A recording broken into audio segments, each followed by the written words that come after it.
Bom, no vídeo anterior nós fizemos aqui então essas duas classes aqui, né? Usuário definido e sem usuário, ou seja, quando a gente entrar nessa página 1 aqui, se não existir usuário, ele vai apresentar para a gente aqui sem usuário, né? Só usuário não definido aqui, essa classe.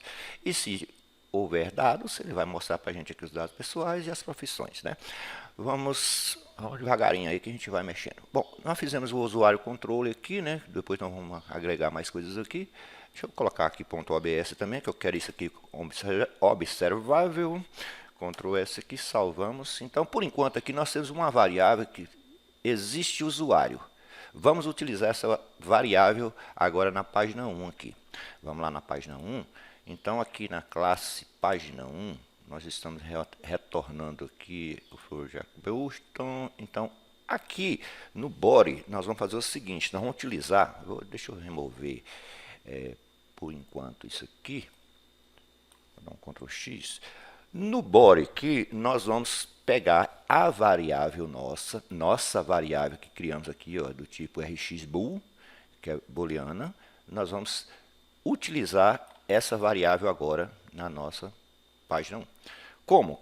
Vamos fazer aqui um ternário, mas antes nós vamos passar aqui que teria que ser observável, ou seja, quando houver uma mudança, ele mudar aqui para a gente. Então, como é que a gente faz esse observável? Simplesmente utilizando OBX. Provavelmente está aqui, ele vai importar para a gente. Deixa eu ver se ele importou aqui. Aqui, está no get aqui. Okay? Esse OBX, o que nós vamos fazer com esse OBX? O OBX, a gente abre ele aqui. Deixa eu até colocar uma vírgula aqui para paratear. A gente abre o OBX aqui e nesse observável nós vamos fazer um ternário. Como é que nós vamos fazer isso? Vamos fazer uma função de flash aqui dizendo o seguinte.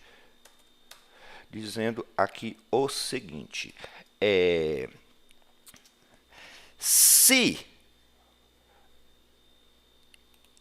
existe usuário, então a gente vai passar essa página. Se não existe usuário, a gente vai passar aqui sem usuário, ok? Essas duas classes aqui que nós vamos utilizar aqui agora em cima. Então, nesse OBX aqui, nós vamos fazer o seguinte, eu vou ter que declarar aqui depois do context, aqui, eu vou ter que declarar aqui vou colocar uma variável com o nome aqui, por exemplo, usuário CTRL, usuário controller, né? Que vai receber, olha, isso aqui é muito importante, ele vai receber aqui um get.put,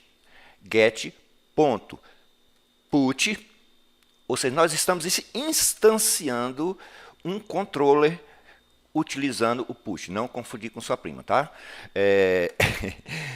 Então, aqui nós vamos instanciar o que nós vamos instanciar aqui? Nós vamos instanciar aqui um usuário controller, esse cara aqui, ó.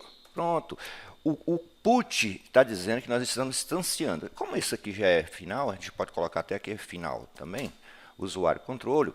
Nós estamos instanciando uma instância.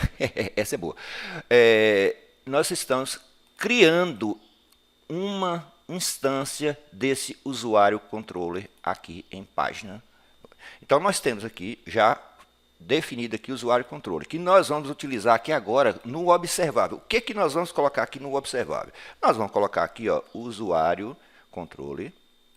Veja só, se eu colocar aqui agora ponto, existe usuário, como ele é do tipo rxbool, nós temos que passar aqui o ponto value dele, ponto value. Ou seja, se existir um usuário, o que nós vamos fazer?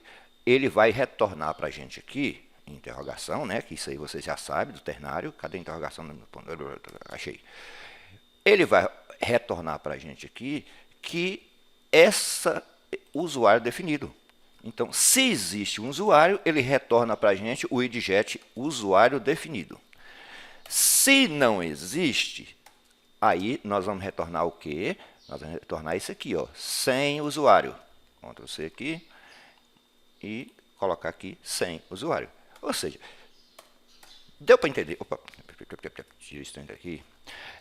Então, está aqui feito no body. O que é que ele vai retornar no body? Ele é um observável, ele vai prestar atenção aqui. Se existe um usuário definido, ele vai mostrar aqui os dados pessoais. Se não, ele vai mostrar sem usuário. Vamos dar um Ctrl S aqui, e vai acontecer. Olha aqui. Por quê? Porque ele já carregou aqui, ó, foi inicializado aqui o usuário controle, ele foi inicializado. E como a gente está inicializando aqui ele como falso, toda vez que a gente carregar, ele vai estar aqui usuário não definido. Beleza? Então, o que é que acontece? Quando a gente clicar aqui, vamos preparar esse botão aqui. Quando clicar aqui, definir o usuário, ele vai definir. E quando a gente voltar para cá, ao invés de mostrar aqui usuário não definido, ele vai mostrar para a gente aqui a lista de usuários. Beleza? Próximo vídeo, a gente dá continuidade nisso aí. Espero que você tenha entendido.